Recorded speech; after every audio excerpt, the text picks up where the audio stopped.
Dios les bendiga, soy el obispo Hugo Alfonso Montesinos.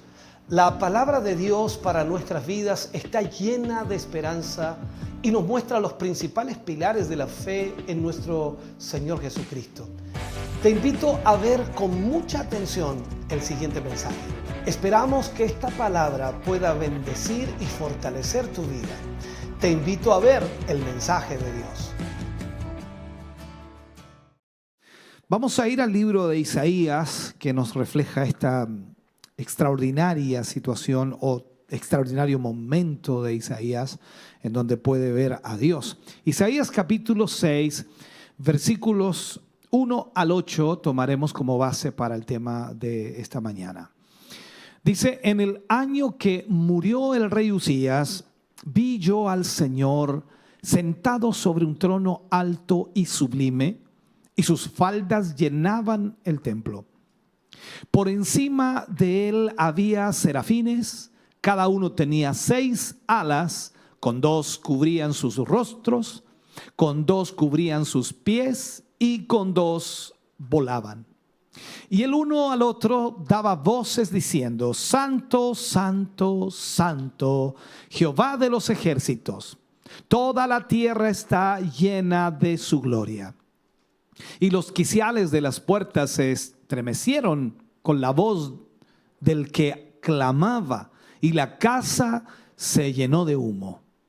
Entonces dije: ay de mí, que soy muerto, porque siendo hombre inmundo de labios y habitando en medio de pueblo que tiene labios inmundos, han visto mis ojos al Rey, Jehová de los ejércitos. Y voló hacia mí uno de los serafines, teniendo en su mano un carbón encendido, tomado del altar con unas tenazas. Y tocando con él sobre mi boca, dijo: he aquí que esto toca tus labios, y es quitada tu culpa y limpio tu pecado. Después oí la voz del Señor que decía: ¿a quién enviaré? ¿Y quién irá por nosotros? Entonces respondí yo: heme aquí, envíame a mí. Oremos al Señor. Padre, en el nombre de Jesús vamos ante su presencia. Preparamos nuestro corazón, Señor, para que esta palabra hoy nos pueda hablar, nos pueda ministrar. Yo creo con todo mi corazón, Señor, que tu palabra nunca pasa de tiempo. Siempre tu palabra, Señor, llega a tiempo a nuestra vida. Y es tu palabra la que nos exhorta, la que nos ayuda, nos guía, nos dirige.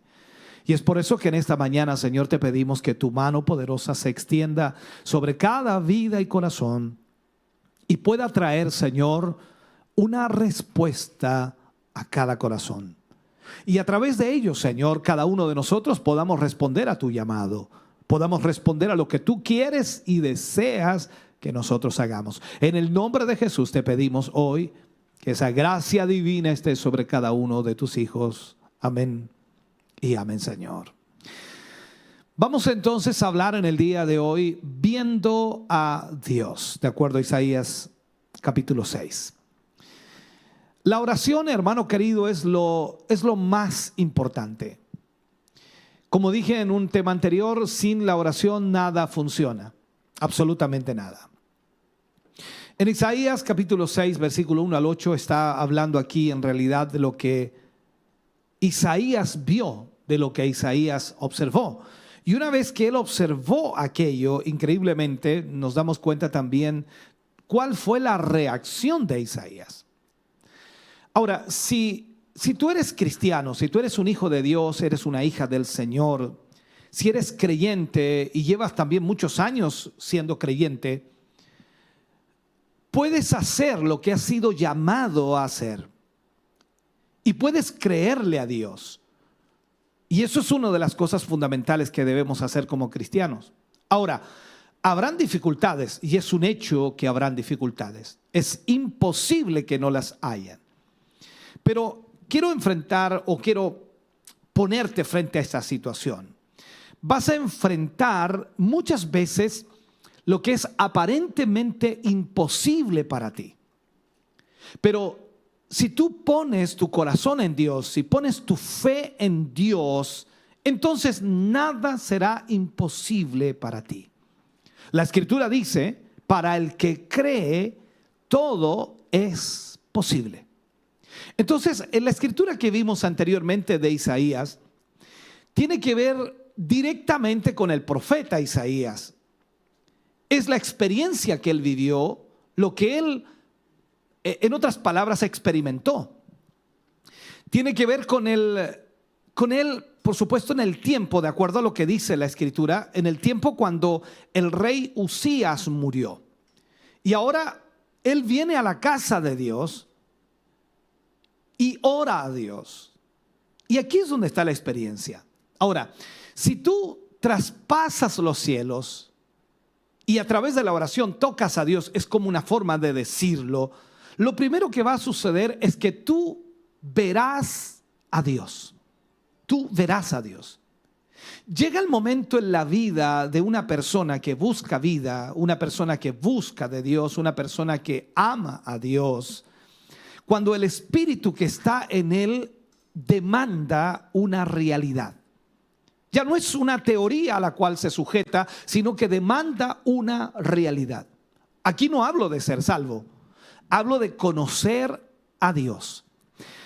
Después de años de caminar con Dios, después de años de servir a Dios, después de años de predicar su evangelio, después de años de poder llevar la palabra de Dios, Pablo exclama, recordemos lo que Pablo dice, a fin de conocerle.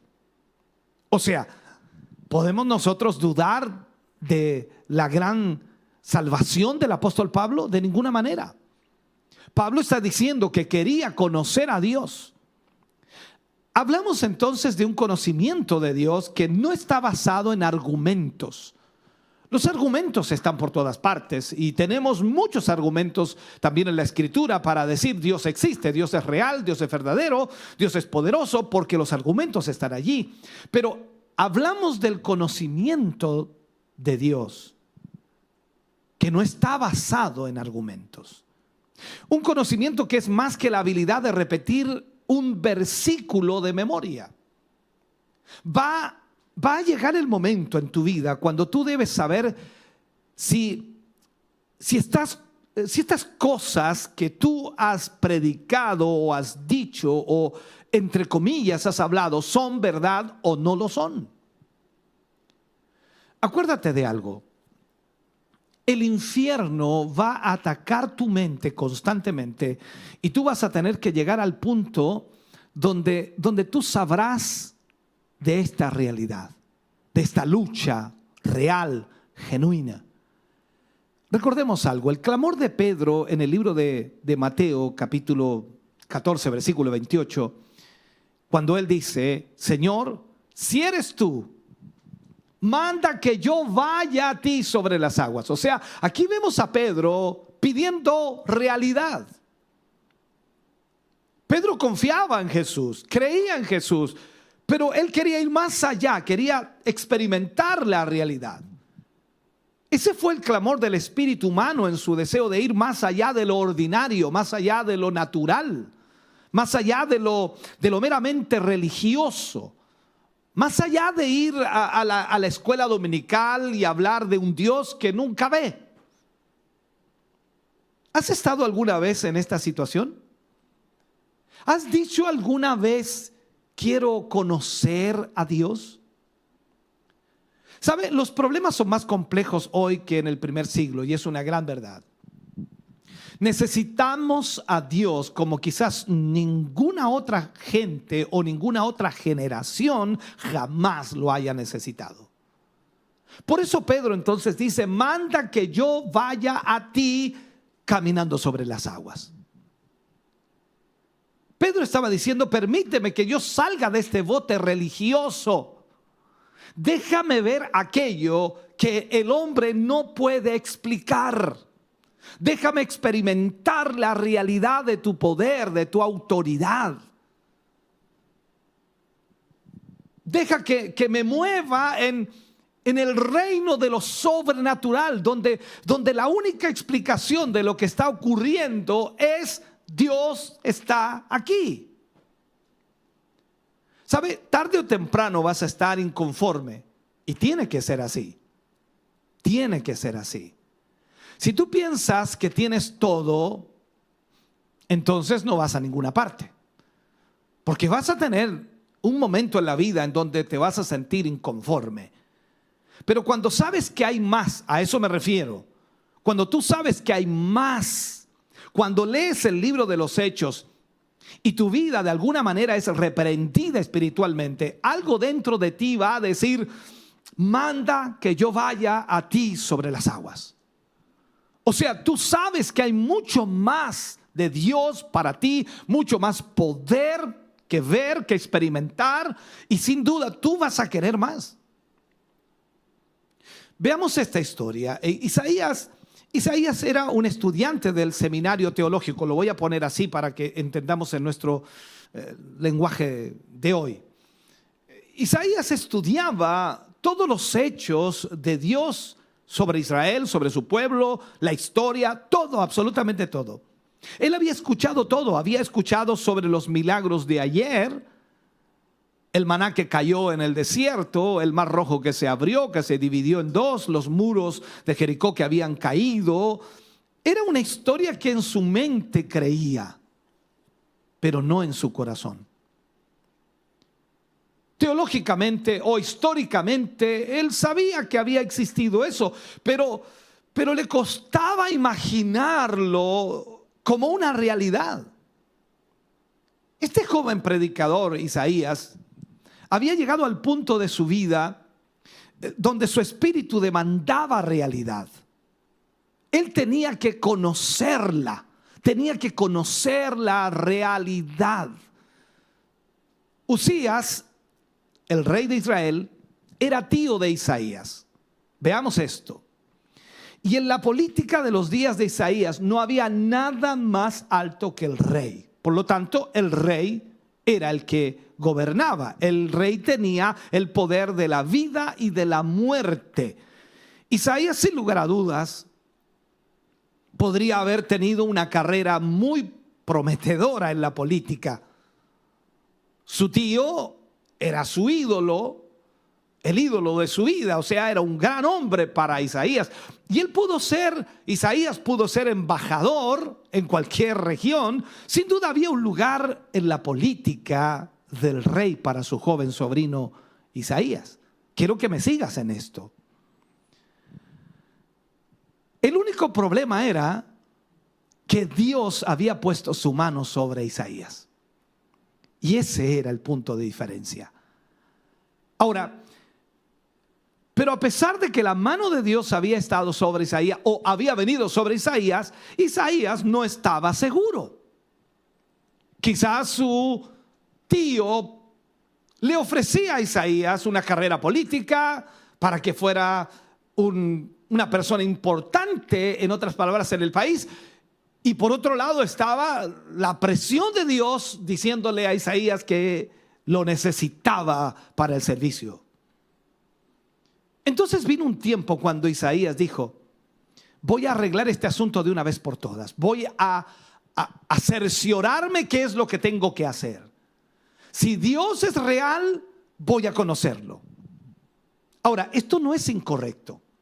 Para muchos pensar, dicen, no, yo me voy a meter a estudiar la palabra y a orar y a buscar de Dios hasta conocerlo, y yo tengo que saber si es real o no es real. O sea, no es incorrecto. Dios es real y tú puedes conocerlo en su realidad si lo buscas. Cuando vemos el libro de Jeremías, parafraseando el versículo, capítulo 29, versículo 13, dice: el día que me busques con todo tu corazón, me hallarás. A eso se refiere. Entonces Isaías es enfrentado con esto. Él conocía a Dios, pero solo con su mente. No lo conocía en su corazón. Y con esto no quiero ofender a nadie, pero quizás muchos cristianos están en el mismo estado. Conocen a Dios con su mente. saben las historias, conocen lo que Dios ha hecho, conocen lo que Dios ha obrado en el pasado, pero solo con su mente, no con su corazón. Porque Isaías conocía los hechos de Dios, pero no conocía sus caminos, que es diferente. Entonces estaba en problemas. Para poder responder entonces al llamado de Dios en su vida, Isaías tenía que poner a un lado sus ambiciones políticas. Pero antes que él pudiera dejar estas cosas visibles, él tenía que ver y sentir. Él tenía que conocer la realidad de lo que no se veía. Este es el problema más grande de la iglesia en el día de hoy. Y es el problema más grande individualmente, como cristianos, como creyentes. La iglesia está gobernada por lo visible, por lo que se ve. Ojalá me puedas entender. Lo sensacional, que raramente llega más allá de lo visible para ver a aquel que es invisible. O sea, la iglesia está viviendo en esa situación solamente gobernada por lo visible, por lo que se ve, por lo sensacional o el sensacionalismo, si lo podemos poner así. Se dice que Moisés se sostuvo como viendo al invisible. En lo visible Moisés veía mucho. Egipto, el reinado, todo aquello. Se cree que Moisés llegó a ser príncipe de Egipto. En fin, o sea, Moisés tenía mucho para ver en lo visible, pero él se sostuvo como viendo al invisible. Moisés estaba bien relacionado ya con lo visible. Él podía salir y entrar de la casa del rey a voluntad. Tenía todo para hacerlo, pero ahora se debía mover más allá de lo visible. La Biblia dice específicamente, cuando vamos a la escritura, volviendo a Isaías, que en el año que Uzías murió, Isaías vio al Señor. ¿Por qué? Algunos historiadores creen que al morir Uzías, Isaías pudo haber sido rey en Israel. Y eso, por supuesto, a nosotros nos causa algo raro. Dice, wow, o sea, algunos historiadores lo dicen. Yo no digo que sea así, no lo he analizado profundamente ni tampoco he visto la historia, pero sí he escuchado de algunos que han argumentado aquello. Entonces, cuando de alguna manera su ídolo, hablo de Isaías mirando a su tío que era el rey Uzías, y cuando su ídolo muere, en ese año Isaías traspasó los cielos en oración. Porque tenía que tomar una decisión. Tenía que decidir o ser político o ser el profeta. En el año entonces en que Uzías murió, Isaías arregló el asunto. Vuelvo a insistir, ser político o ser predicador.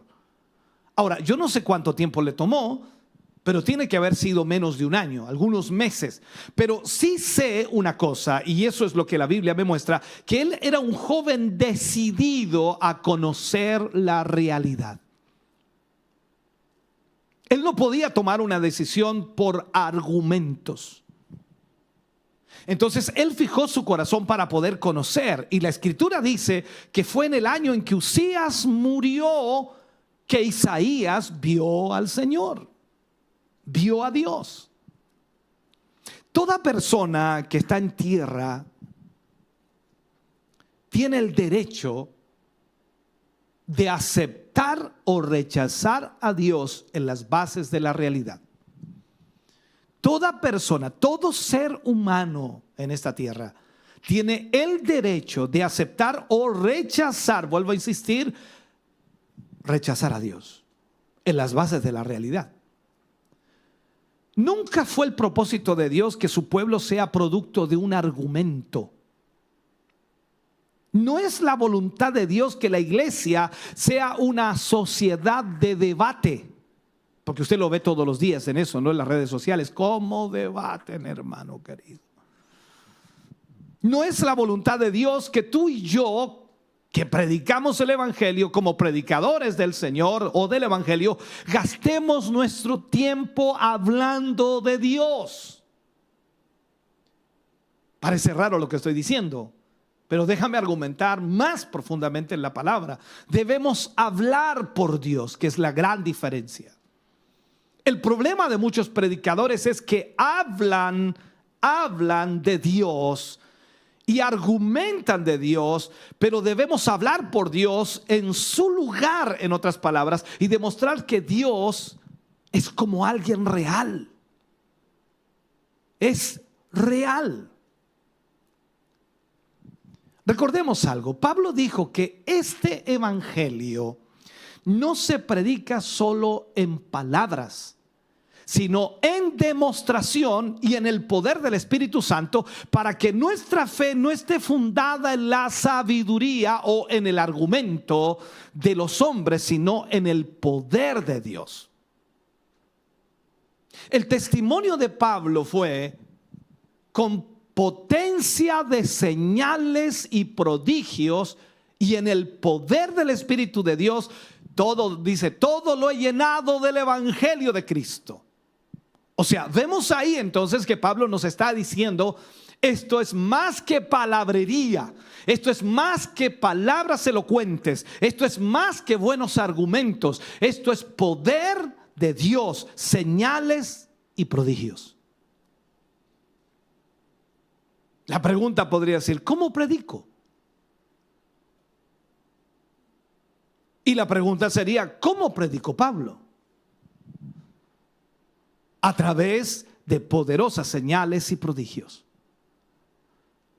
¿Para qué? Para que la fe del creyente romano esté anclada en la realidad, en un Dios real, en el reino de Dios. Porque Pablo también lo dijo, ¿no?, a los corintios, el reino de Dios no consiste en palabras, sino en poder. Es la voluntad de Dios, hermano querido, que nuestra fe esté basada en la realidad. Cuando hablamos de Dios, no hablamos de un ser místico que posiblemente exista. Debemos hablar de un Dios real, pero tú debes conocerlo para hablar de Él.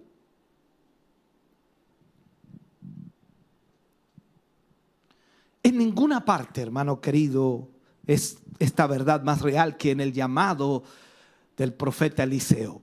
Vamos a ver un poco en la Biblia. Vemos que cuando Dios está por llevarse a ese viejo profeta Elías, no sé qué edad tenía Elías en realidad, pero vamos a llamarlo así. Dios quería llevarse a Elías con él y le dice que unja a Eliseo, el hijo de Safat, para que sea profeta en el lugar de Elías. Y la historia dice que este joven Eliseo estaba en el campo arando con 12 yuntas de bueyes. No es que él tenía las 12 yuntas de bueyes, sino que habían 12 yuntas de bueyes y él llevaba una. Y el viejo profeta, pasando por delante de él, echó su manto sobre él y siguió caminando. O sea, ni siquiera le dijo Eliseo, Dios me ministró, o como dicen algunos, el mira, mira, mira. No le dijo eso, veo, tampoco, nada, sino que echó su manto sobre él y siguió caminando Elías. Cuando el manto tocó, esto es extraordinario, hermano, cuando tú ves esto, cuando el manto tocó a Eliseo, Eliseo dejó los bueyes y vino corriendo en pos de Elías y le dijo, te ruego que me dejes buscar a mi padre y a mi madre y luego te seguiré. Y Elías le responde, dice, ¿qué te he hecho yo? Lo que realmente pudo haberle dicho es, ¿por qué me sigues? ¿Qué quieres? ¿Qué buscas? ¿Y qué es lo que hizo Eliseo? Eliseo se volvió y tomó un par de bueyes y los mató, y con el arado de los bueyes cocinó la carne y lo dio al pueblo. Y luego siguió a Elías y dice, y le servía. ¿Qué hizo Eliseo allí? Acabó con todos los obstáculos que habían tras él. Se despidió de su padre, de su madre, mató los bueyes, cosa de no volver nunca más a usarlos, y sencillamente siguió a Elías. Algo había ocurrido en su vida que lo había consumido totalmente y que lo había llevado a tomar una decisión tan drástica. De acuerdo a la historia, Eliseo siguió a Elías 8 años. 8 años, hermano. Cuando tú lees los pasajes de Reyes, pasan muy rápido, ¿no? Pareciera que fueron unos par de días. No, fueron 8 años en donde Eliseo siguió a Elías.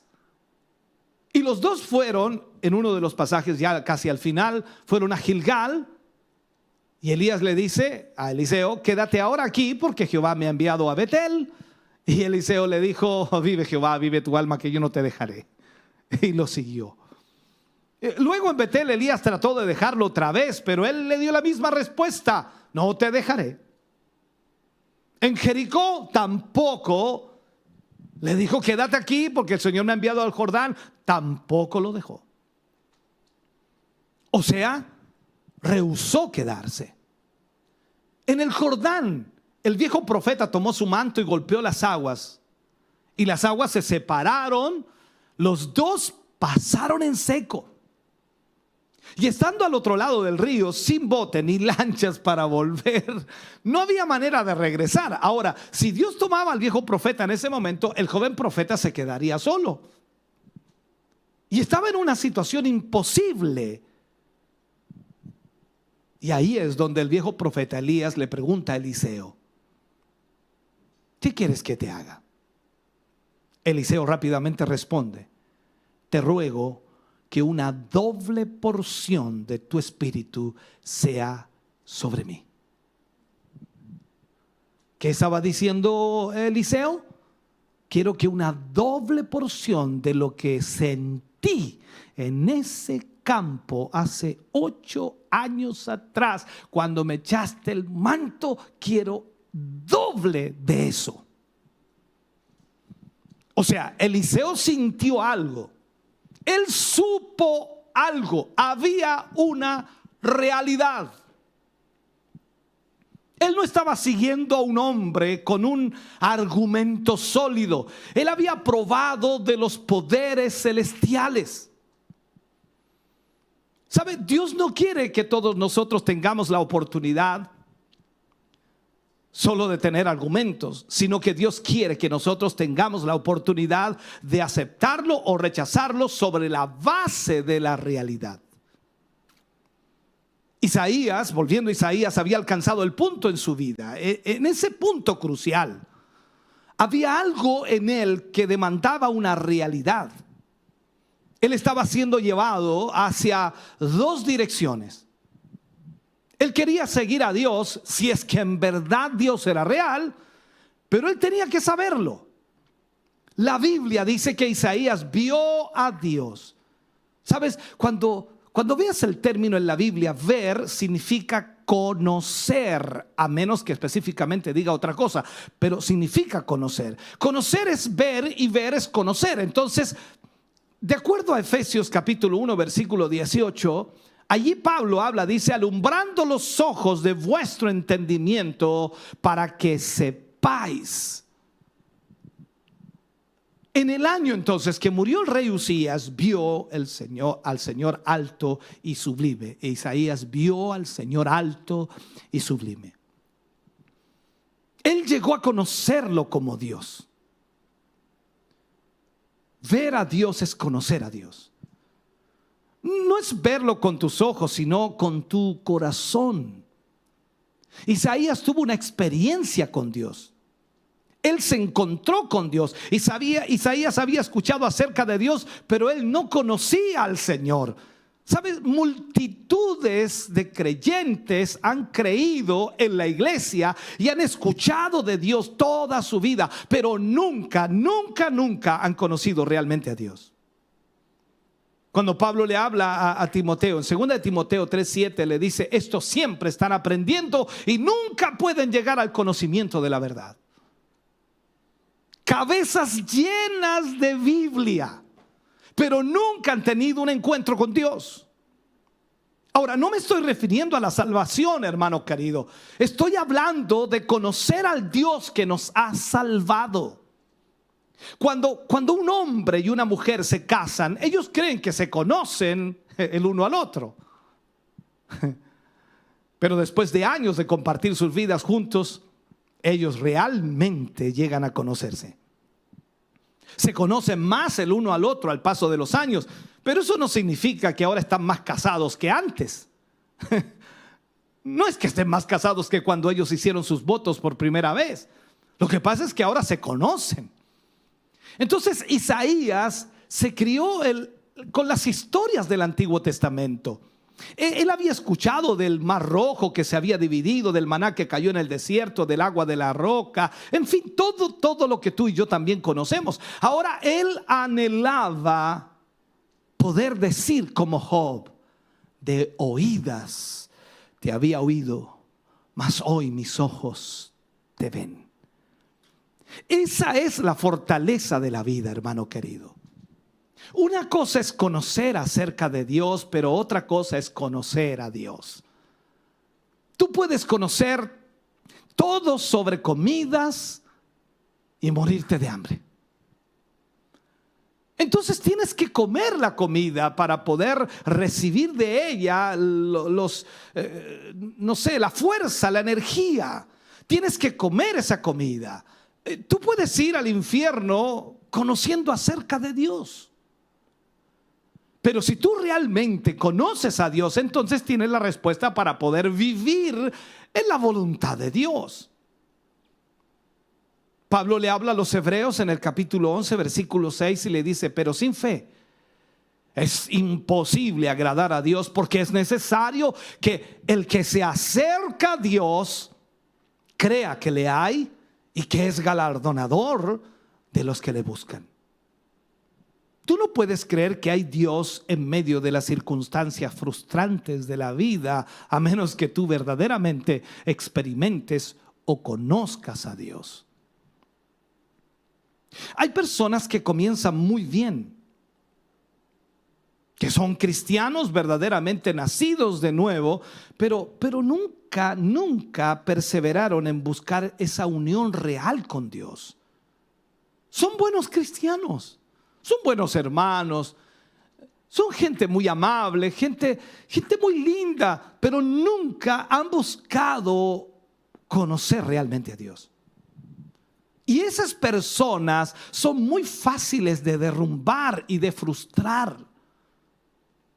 Por otro lado, aquellos que conocen a Dios, que han tenido un encuentro real con Dios y toda duda ha sido abolida, eliminada, concerniente por supuesto a la existencia de Dios, ellos ya no se están preguntando si Dios existe o no existe. No, ellos saben que Dios existe porque han tenido una experiencia, conocen a Dios. Ellos pueden señalar esta experiencia de que Dios se les ha hecho real para ellos. ¿Sabe? La Biblia dice que Israel conoció los hechos de Dios, pero Moisés conoció los caminos de Dios. Recuerde usted que cuando en el desierto, cuando en el desierto realmente vinieron los problemas, Israel quería regresar a Egipto, ¿se acuerda? Pero Moisés nunca vaciló, nunca volvió hacia atrás. Su caminar con Dios era perfecto, porque él conocía a Dios. En el caso de Isaías vio a Dios y todo lo demás se puso en su lugar, se ordenó su vida. Él puede apartarse ahora de sus ambiciones políticas porque vio a Dios. Dicho sea de paso, a los que hoy día están con tanta política, ellos nunca han conocido a Dios. Porque si conocieran a Dios no estarían haciendo política, estarían predicando el evangelio. Ahora, el ver a Dios realmente es la única manera que hace que sus hijos puedan vencer sus deseos por las cosas. Si nosotros como cristianos oráramos hasta traspasar los cielos, wow, para tener un encuentro real con Dios, entonces las cosas del mundo tendrían muy poco valor para nosotros. Una vez que Isaías vio a Dios, todo lo demás fue secundario. Y él se convirtió en el predicador más grande del Antiguo Testamento. Cuando tú lees su libro es increíble. Es de los profetas mayores. Isaías escribió el capítulo 53 del libro con su propio nombre, referente a Cristo. Y él habla allí en el capítulo de 53, versículo 1 al 5, habla acerca de eso. ¿Quién ha creído a nuestro anuncio? ¿Y sobre quién se ha manifestado el brazo de Jehová? Mas el herido fue por nuestras rebeliones, molido por nuestros pecados. El castigo de nuestra paz fue sobre él, y por su llaga hemos sido nosotros curados. Recuerda que el mismo Señor Jesucristo en el libro de Mateo capítulo 8 versículo 17 hace referencia a lo que Isaías había dicho, para que se cumpliese lo dicho por el profeta Isaías cuando dijo: él mismo tomó nuestras enfermedades y llevó nuestras dolencias. O sea, a causa de este mensaje y esta revelación de Isaías, a causa de que él predicó de esta manera y ministró de esta manera, fue aserrado, cortado en 2 pedazos. Fue asesinado por lo que predicó. Pero él había visto a Dios. Y todo lo demás no tenía importancia. Sabes, el conocer a Dios hace que el temor al hombre se vaya. Este es el gran problema de la iglesia hoy.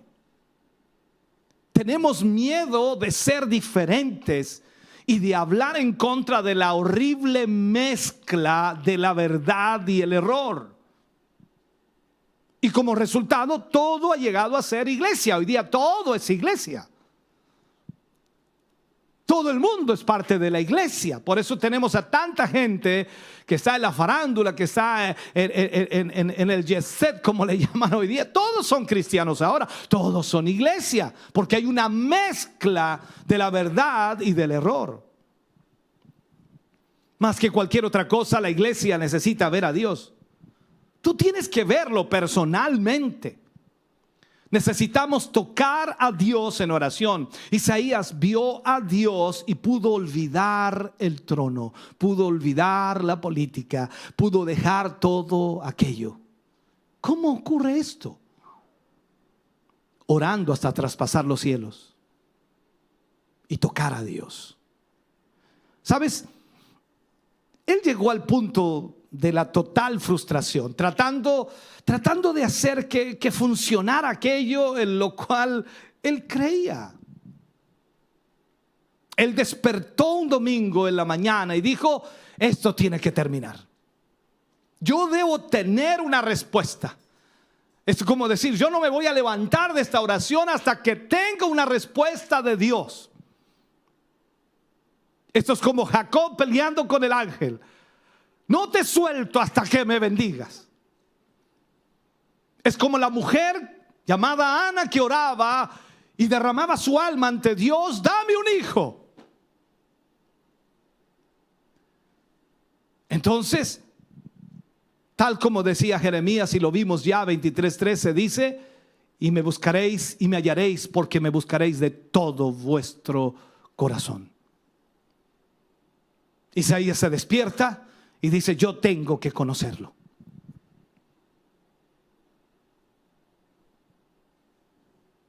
Yo sé cómo él liberó al pueblo de Israel de Egipto, cómo él los alimentó y los visitó por 40 años en el desierto. Estuvo alimentándolos y cubriéndolos y protegiéndolos.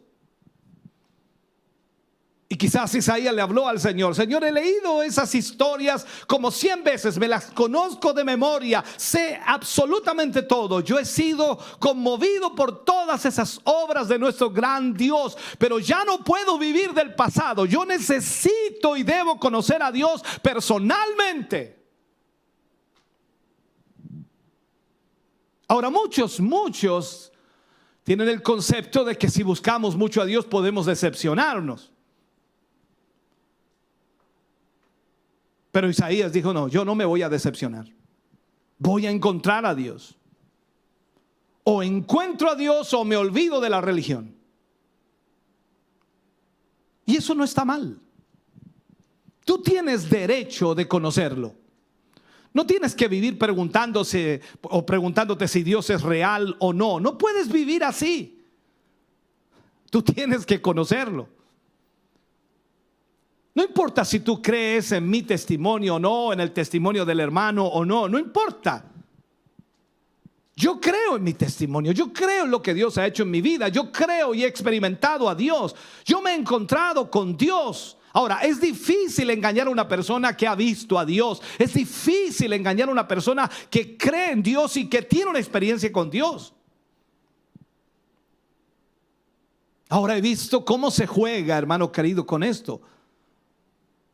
¿Cuántos charlatanes hay en el mundo hoy día? ¿Y cuánta gente dice que Dios los usa a ellos, haciendo crecer piernas, engañando, enseñando a hablar en lenguas y todo aquello? Ahora, yo sé, no voy a perder el tiempo hablando de ese tipo de cosas, pero yo sé que Dios no está obrando ahí. No me molesta que hagan eso. Ni siquiera me molesta. ¿Por qué? Porque conozco a Dios y sé que Dios no juega con esto. Por lo tanto, no me voy a decepcionar, ni tampoco Isaías se iba a decepcionar de Dios. Cuando él regresara, él habría visto a Dios. Todo lo incierto se habría ido, todo lo que era dudoso habría desaparecido. La iglesia necesita tener esa clase de determinación. O sea, debe estar muy fuerte en su corazón el deseo de conocer a Dios. Si el mismo apóstol Pablo dice a fin de conocerle. Entonces se necesita orar hasta tocar a Dios. Consagrarse al Señor en el altar hasta que Él una vez más viva en nuestra vida. Que viva a través de nosotros. Y si eso sucede, imagínate, podemos tocar a nuestro mundo si hemos tocado a Dios. Es posible saber cómo funciona el evangelio, pero sin embargo no tener poder para ver sus resultados. Hoy día tenemos a tanta gente experta que tiene tantos, ¿cómo le llaman? Proyectos, y tienen tantas cosas y formas y maneras, y podemos tener esas maneras, pero no sirve de nada si no está el poder de Dios allí. Podemos seguir el ritual de orar por los enfermos sin que nadie se sane. La iglesia ha perdido la credibilidad. La gente del mundo ya no le cree a la iglesia porque solo habla palabras lindas, hermosas, elocuentes, pero no hay poder. Y Pablo dijo, este evangelio no es tan solo de palabras, sino de poder de Dios. La gente ha aprendido, y digo, la iglesia ha aprendido a ser religiosa sin tener a Dios. Y eso debe terminar. Necesitamos ver a Dios, conocer a Dios, caminar con Dios. El mundo no quiere una actuación, el mundo no quiere un show. Ellos quieren ver a Cristo. Nuestras reuniones de oración de 5 minutos deben cambiar y ser vigilias de toda la noche, buscando a Dios hasta tocarlo, hasta verlo. Debemos volver al altar del ayuno y de la oración. Por eso dice, Moisés se sostuvo como viendo al invisible. Moisés vio a Dios, sintió el llamado para liberar a su pueblo 40 años antes. Imagínate, 40 años antes. 40 años antes de la liberación, Moisés sintió el llamado. Él tenía el llamado, tenía el celo, pero en un momento crítico en su vida se sintió solo y huyó. Tú debes conocer a Dios. Cuando Jesús dijo, nada os será imposible, Jesús lo dijo a sus discípulos. Sin lugar a dudas, Él nos hizo saber que iba a haber luchas, que iba a haber dificultades.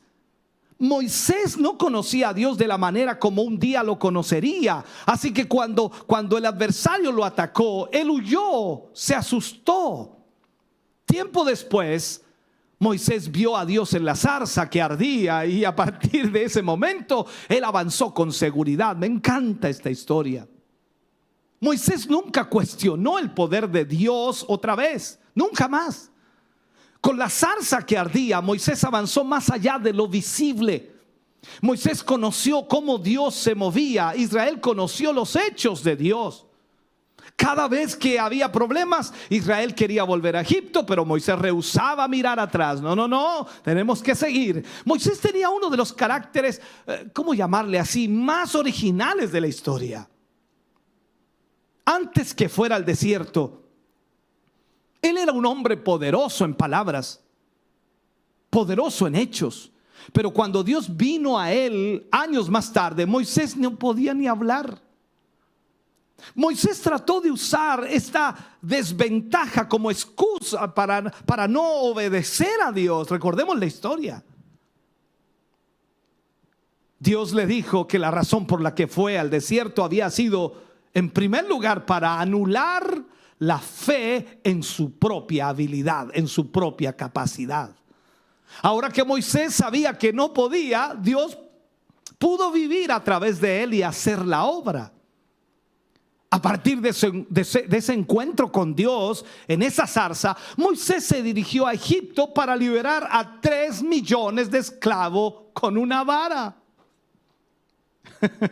Imagínate, los amigos de Moisés le dirían: ¿a dónde vas?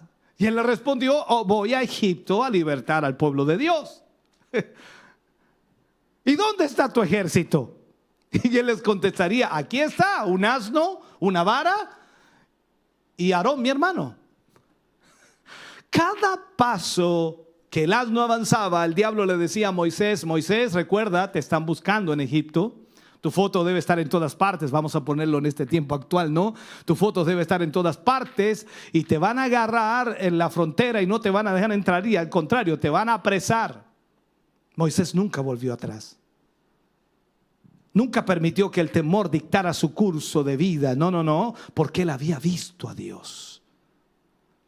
Esta es la respuesta para todo. Los 120 hombres y mujeres que vieron a Dios en el aposento alto en el día de Pentecostés, ¿quién puede dudar de esto? Antes de Pentecostés eran personas inseguras, temerosas.